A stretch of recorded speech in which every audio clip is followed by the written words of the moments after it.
अस्सलाम वालेकुम everyone, this is Saad Ahmad और टुडे के मैं आपको फर्स्ट इंप्रेशन और रिव्यू दूंगा Samsung Galaxy S21 fan addition 5G phone का। सो ये फ़ोन बेसिकली सैमसंग की तरफ से न्यूली लॉन्च फ्लैगशिप फ़ोन है, यानी कि S21 का फैन एडिशन। इससे पहले आप लोगों को याद होगा लास्ट ईयर मुझे याद पड़ता है S20 का फैन एडिशन भी लॉन्च हुआ था, जो कि काफ़ी सक्सेसफुल रहा था। और जितना मुझे याद पड़ता है उस फ़ोन के अंदर भी तकरीबन वो सारे फीचर्स आपको मिल रहे थे जो कि आपको रेगुलर सैमसंग S20 के अंदर मिल रहे थे। सो सिमिलरली ये फ़ोन भी सैमसंग S21 का फैन एडिशन है, जिसके अंदर तकरीबन सारे फीचर्स आपको S21 ही के मिलेंगे, एक्सेप्ट फॉर फ्यू डिफरेंसेस, जिनमें सबसे बड़ा डिफरेंस मुझे यहाँ पर डिज़ाइन का लगा है। लेकिन ये फ़ोन आपको क्या क्या ऑफर करता है, डिज़ाइन कैसा है, डिस्प्ले कैसा है, परफॉर्मेंस कैसी है, कैमरास कैसे हैं, एंड स्पेशली क्या उतना ही अप टू द मार्क है जितना S21 के अंदर है, लेट्स फाइंड आउट। सो ये फ़ोन आपको पाकिस्तानी मार्केट्स में मिल जाएगा दो वेरिएंट्स के अंदर, जिनमें 128GB और 256GB वाला वेरिएंट अवेलेबल होगा।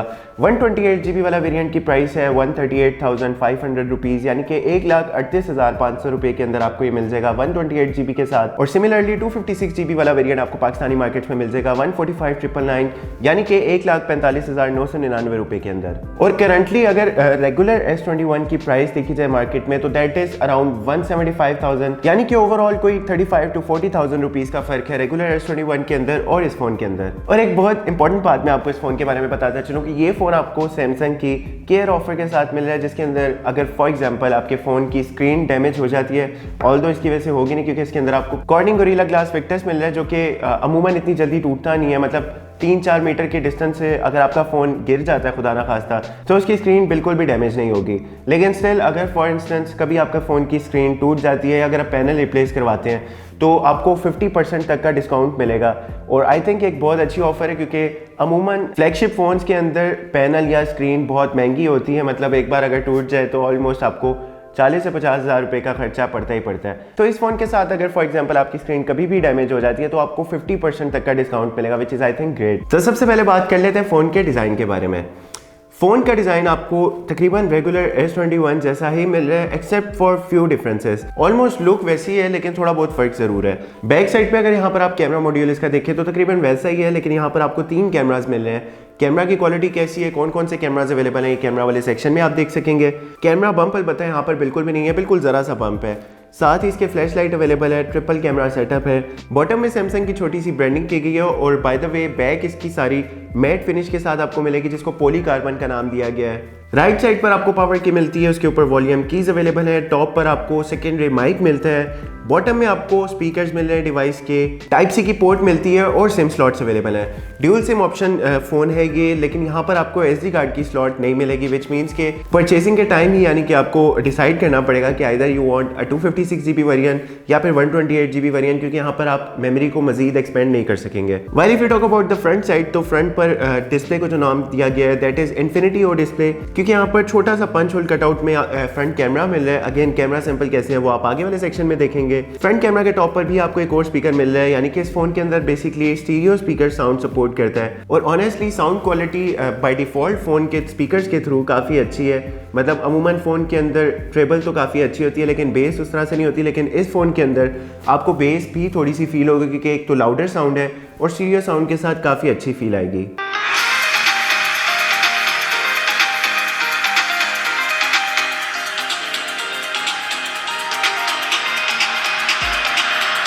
फिंगरप्रिंट सेंसर यहाँ पर भी आपको अंडर डिस्प्ले मिल रहा है, और रिस्पांस टाइम भी फिंगरप्रिंट सेंसर का काफी इंप्रेसिव है, इवन आप अपनी स्क्रीन पर देख सकते हैं। अलबत्ता यहाँ पर बेजल्स बिल्कुल ना होने के बराबर है, यानी कि आपको स्क्रीन का डिस्प्ले बिल्कुल टॉप नॉच मिलेगा, ऑलमोस्ट फुल स्क्रीन एक्सपीरियंस मिलेगा। और ऑब्वियसली सैमसंग की screens as you all know, display में Samsung is sort of unbeatable. So display device का आपको मिल रहा है 6.4 इंचेस का डायनामिक एमोलेड 2X। अब इससे पहले आप लोगों को पता है सुपर एमोलेड डिस्प्लेज अवेलेबल होते थे सैमसंग के फोन्स के अंदर, लेकिन प्रोबेबली नोट 10 के बाद से सैमसंग ने डायनामिक एमोलेड यूज़ करना शुरू किया है, जिसके अंदर आपको सुपर एमोलेड वाला एक्सपीरियंस ही मिलता है, एक्सेप्ट फॉर इसके अंदर सर्टिफिकेशन होती है कि फर्स्ट ऑफ ऑल ये HDR10+ की इसके अंदर सर्टिफिकेशन अवेलेबल होती है, जिसकी वजह से आपको स्क्रीन में कलर क्वालिटी, कॉन्ट्रास्ट वगैरह मजीद बेहतर मिलते हैं। एंड सेकेंडली स्क्रीन के एक्सपीरियंस के अंदर आपको वो डेंजर एलिमेंट खत्म हो जाता है, जो कि ब्लू लाइट आइज़ के लिए डेंजरस हार्मफुल होती है। यहाँ पर आपको कंपैरेटिवली थोड़े से वार्म कलर्स मिलेंगे, जो कि लॉन्ग आवर्स यूजेज के लिए भी आंखों के लिए खतरनाक नहीं होंगे। उसके साथ साथ इस फोन के डिस्प्ले के अंदर आपको मिलेगा 240 हर्ट्ज तक का touch sampling rate, which means के फोन की वैसे ओवरऑल क्वालिटी तो डिस्प्ले की स्मूथ ही है 120 हर्ट्ज के साथ, लेकिन स्पेशली वाइल गेमिंग वो सुपर अल्ट्रा स्मूथ हो जाएगी, क्योंकि यहाँ पर बिलीव मी और नॉट गेमिंग का आपको बहुत ज़्यादा मज़ा आएगा, क्योंकि 120 हर्ट्ज को भी आप समझ लें 2 टाइम्स मल्टीप्लाई कर लें, वैसा एक्सपीरियंस आपको मिलेगा। यानी कि डिस्प्ले ऑलमोस्ट मलाई है। और जैसे कि मैंने आपको शुरू में बताया कि इस फोन के अंदर आपको कॉर्निंग गोरिल्ला ग्लास विक्टर्स की प्रोटेक्शन मिल रही है, विच मीन्स कि ये फ़ोन एक तो नॉर्मली गिरने से बिल्कुल भी क्रैक व्रैक होने के चांसेस नहीं है। सेकेंडली ये सॉर्ट ऑफ स्क्रैचलेस स्क्रीन होती है, यानी कि इस फोन को अगर आप विदाउट इवन प्रोटेक्टर भी यूज करते हैं तो स्क्रीन पर एज सच स्क्रैचेस आपको फील नहीं होंगे। एंड ऑब्वियसली ये फोन भी आपको IP68 की रेटिंग के साथ डस्ट एंड वाटर रेजिस्टेंट मिलेगा।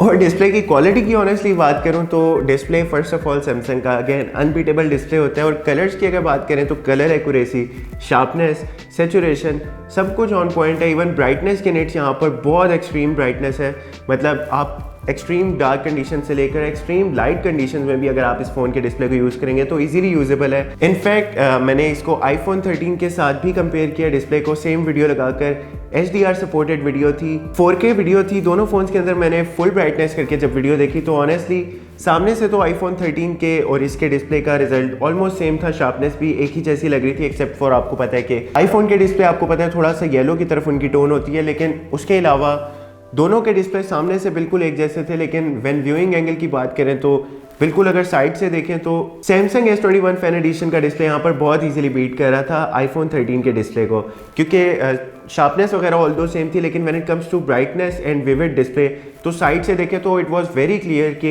iPhone 13 का डिस्प्ले इस फोन से ऑब्वियसली थोड़ा सा डल फील हो रहा था। चिपसेट और परफॉर्मेंस की अगर बात की जाए तो ये फोन आपको मिलेगा पाकिस्तानी मार्केट्स में Exynos 2100 के चिपसेट के साथ, which is equivalent to Snapdragon 888, क्योंकि इंटरनेशनली प्रोबेबली ये फोन Snapdragon 888 के साथ आपको मिलेगा। पाकिस्तान में Exynos वेरिएंट अवेलेबल है UI 4 के साथ, which is the latest UI of Samsung. और सैमसंग का UI आपको पता है कि it's sort of unbeatable UI।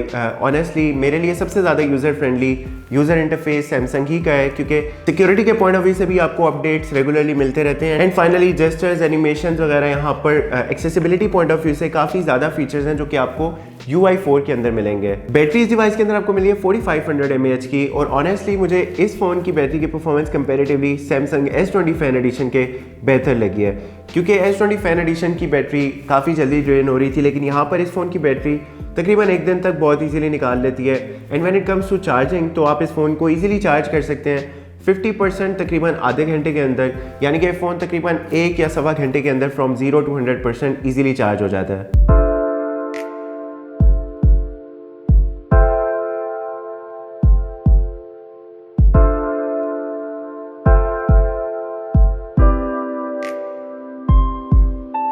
And finally when it comes to cameras तो यहाँ पर बैक कैमरास आपको मिल रहे हैं 3, जिनमें से the main camera is of 12 megapixel 1.8 के अपर्चर के साथ। सेकंड कैमरा यहाँ पर आपको मिल रहा है टेलीफोटो 8 मेगापिक्सल के साथ, जो कि 3 टाइम तक ऑप्टिकल जूम सपोर्ट करता है। और थर्ड सेंसर यहाँ पर 12 मेगापिक्सल ही का अल्ट्रा वाइड सेंसर के साथ है, लेकिन अपर्चर थोड़ा सा ज़्यादा है यहाँ पर 2.2 का, जिसकी वजह से डे लाइट में तो बहुत अमेजिंग है परफॉर्मेंस, लेकिन लो लाइट के अंदर बहुत ज़्यादा खास नहीं है, स्पेशली इन वीडियोस। लेकिन अगेन डे लाइट में बहुत अच्छी परफॉर्मेंस है। तीनों ही कैमरास की sharpness, contrast, saturation, everything is on point. Front camera यहाँ पर आपको मिल रहा है 32 मेगापिक्सल का, और अगेन कैमरा में भी आप देख सकते हैं कि इसको मैंने iPhone 13 के कैमरा के साथ साइड बाय साइड पिक्चर लेके चेक किया और पोर्ट्रेट मोड में भी, लेकिन यहाँ पर क्वालिटी में मुझे बहुत ज़्यादा फर्क फील नहीं हुआ, क्योंकि अगेन सबसे बड़ा रीज़न जो कि मुझे पर्सनली काफ़ी अच्छा लगता था iPhone के कैमराज अच्छे होने का, that was the HDR quality. लेकिन ट्रस्ट मी आप यहाँ पर देख सकते हैं कि इवन सम पिक्चर्स के अंदर HDR के पॉइंट ऑफ व्यू से इसने iPhone को भी बीट किया है। एंड इवन पोर्ट्रेट इमेजेस में भी आप देख सकते हैं थोड़ा बहुत कलर का ही फर्क है, लेकिन ओवरऑल क्वालिटी मुझे ऑनेस्टली यहाँ पर सैमसंग की ज़्यादा पसंद आई है।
So this is the front camera off the phone.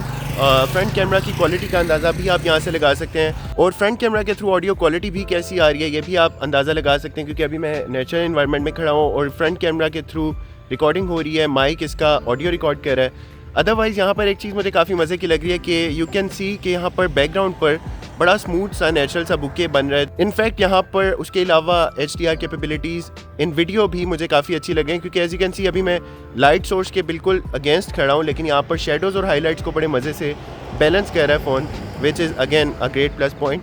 सो ये 4K 60 FPS का sample through the front camera, और एज यू कैन सी कि यहाँ पर कितनी स्मूथ किस्म की वीडियो बन रही है, और अगेन यहाँ पर भी HDR कैपेबिलिटीज़ मुझे काफ़ी ऑन पॉइंट लग रही हैं। So right now as you can see कि आई एम वॉकिंग, और फ्रंट कैमरा के थ्रू स्टेबिलिटी का अंदाज़ा भी आप लगा सकते हैं। इनफैक्ट अगर रनिंग की जाए थोड़ी सी तो दिस इज़ द स्टेबिलिटी।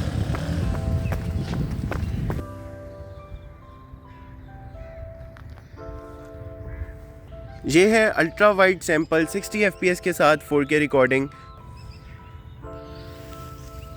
सो जो शिफ्ट है ऑटो फोकस का वो बड़ा मज़े का यहाँ पे बड़ा नेचुरल सा आ रहा है, और जो बुके इनफैक्ट बन रहा है आई थिंक इसकी quality almost camera sensors I think यहाँ पर मेन ही इंस्टॉल किए गए हैं, वही सेंसर जो आपको S21 के अंदर मिलते हैं वही आपको प्रॉबली इस फ़ोन के अंदर भी मिलेंगे, जिसकी वजह से जो ओवरऑल क्वालिटी है, even HDR, everything, shift in focus, everything is on point. So ये है फुल HD 30 FPS का sample through main camera. Again यहाँ पर भी जो बुके बन रहा है दैट इज़ वेरी नाइस, और बहुत नेचुरल सा बुके है, और ऑटो फोकस भी आप यहाँ पर देख सकते हैं। अगेन बड़ा स्मूथ सा फोकस शिफ्ट है।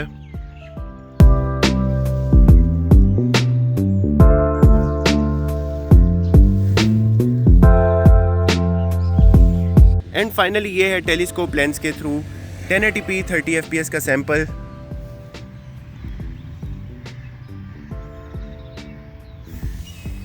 एंड सिमिलरली ये है टेलीस्कोप सेंसर के थ्रू 4K सैंपल 30 FPS पे। Ultra wide 30 FPS।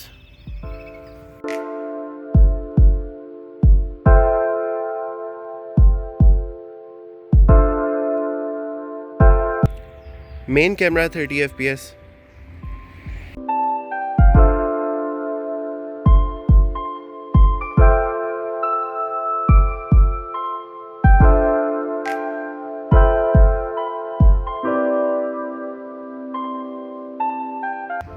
Ultra wide camera 30 FPS।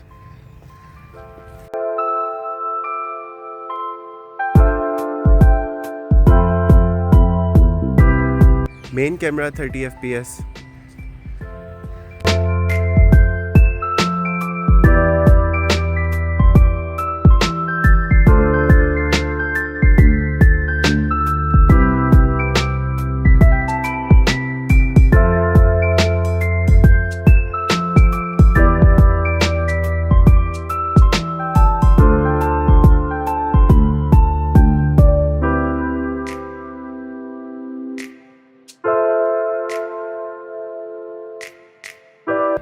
So this is the portrait video and you can see कि एज डिटेक्शन यहाँ पे उसामा भाई शर्मा क्यों रहे हैं।